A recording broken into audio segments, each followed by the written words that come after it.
Hey everybody, I'm Jamie Purviance. I'm here with my friend David Leite, one of the premier food writers in America, multiple James Beard Award winner, author of The New Portuguese Table, and publisher of leitesculinaria.com. Yes. One of my favorite sites. I go there all the time for lots of good information because he knows a lot, though surprisingly, there's a little gap in his sort of culinary repertoire. In my brain, I don't really grill very well. I kind of have this little lapse in memory, so. So we're in David's backyard in Connecticut, and I'm going to show him today how to grill steak. Yes, my favorites, ribeyes. Beautiful ribeyes, and they're really just a few very simple techniques.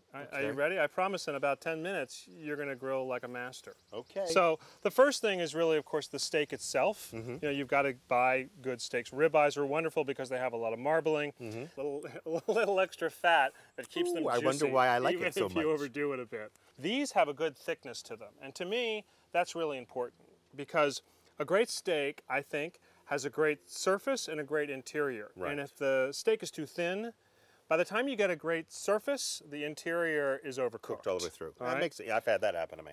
So. Well, good. So that's one problem removed. Okay. Buy a nice thick steak. Second thing is to leave them out at room temperature, like in the kitchen, on the counter, for a good 20 or 30 minutes before you're going to grill them. Okay, now explain something to me, because I get a lot of people, at least Culinaria, writing in and saying, this says leave out till room temperature. That does not mean, correct, that we let it stay out to 70 degrees or 68 degrees, no, right? absolutely not. It just means to take the chill off of it at room temperature. Right. Okay, so got that? I also like that time for seasoning the meat and oiling. It's something I've already done here. Okay. Because I find that particularly the salt begins to work a little bit on the meat. You know how salt draws moisture out? Yes, and yes. So you don't want to do that, you know, hours ahead of time. You don't want a dry piece of meat, but a little bit of moisture to the surface of the steak is the foundation for an incredibly flavorful crust. Okay. All right? Yeah. So two things so far: thick cut and salting and leaving out for 20, 30 minutes. Got that. That's easy. The next thing is This is the grill. hard part. Okay. Here's the hard part. No, it's really very easy. You want to grill over a high temperature to start. That's how you're going to get a good sear on it. So what's a high temperature? Well, What do we got? we're climbing right now to about 450. 450 to 550 is pretty ideal. Okay. Now with this particular grill, you actually have an extra burner. In the middle, yes. Yeah, this is something called the sear station. So this middle area of the grill is for getting things really, really hot. Now, do you do quattrelage? English? Grill marks? I got him, everybody. Grill marks? Grill marks, we have Hash marks? Yeah. Yes. Isn't that called quattrelage? Well, it is now. It is called yeah, quattrelage, I like that term. everybody. I do that, and I will show you how to do it on this grill. Excellent.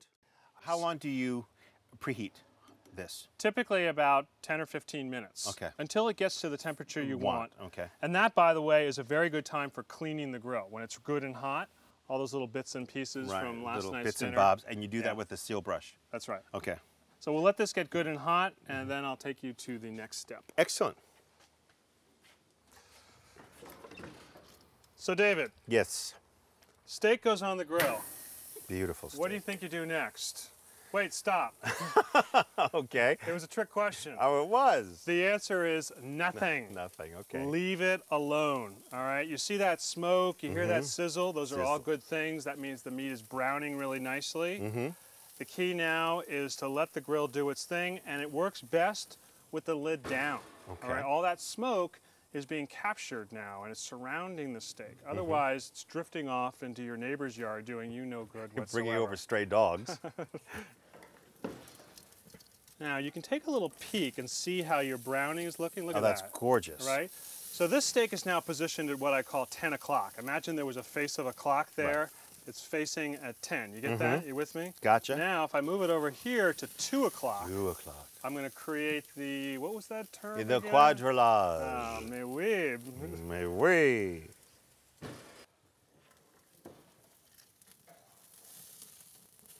Ah, beautiful. Another minute. Okay, David, so we've seared it on both sides now. Looks great, right? Beautiful. If we were to leave it here for another few minutes. Which many people do. Which many people do, and they burn it. Yes, they do. Right. That's a good point. So that's why the sear and slide technique is so wonderful, because Sear now and you what? take Sear it, and slide. sear and slide it over. These burners are actually off. Okay. The heat is now gently circulating the entire steak as opposed to blasting it from below. So it really lets the inside of the steak catch up with the outside. Good. So we've got a couple more minutes over indirect heat. Okay. There it is, my friend. And that is a beauty, my friend. A perfectly grilled steak. So I'd say that was pretty easy. What do you think? It was, but you know, there are some things in the points that you said that I think some people don't remember. So go over them again for me. Okay. There's the... Well, as the meat itself, we want a thick steak. Yes. So that we can get a nice sear on the outside and leave the inside juicy. Okay. We want to leave it out for a good 15, 20 minutes. Take a chill off of it so it cooks a little bit faster. And the seasoning? Salt it during that time so we get a little bit of moisture on the surface. We want to sear it over very high heat to get that crust. And if it's a thick steak like this, we want to finish it over indirect heat. And that's the magic, I think. A lot of people don't do that. They just keep it over that high heat, and then the flame just disintegrates it. It's, blackens steak in the worst way possible. Incinerates it, that's what I meant. So you want to finish it over the indirect heat. Right. And then get the doneness down. I mean, that takes a little bit of time. You have to overcook a few steaks and undercook a few before you can really nail it. The key is once you have nailed it, you cut into the steak, it's perfect doneness, to touch the steak and just remember that. Just burn that into your memory. Sear it in, and now you'll always know what sort of firmness you're looking for. And then, you know, give it a few minutes afterward to let those juices redistribute. They all get pushed to the middle of the steak, you know, on the grill, and now you just let them ease back out, and we're left with this thing. Let's give it a taste. Let's go here. A knife, a fork. Thank you. A fork. All right, let's tear into this thing. All right. Let me give you a nice piece here. Okay. Excellent. Oh, that's a pretty big one. Can you handle that? Of course I can, please. You seen my size lately?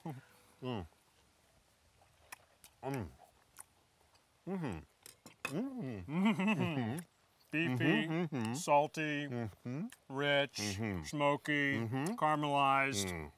That's a good steak. Now you know how.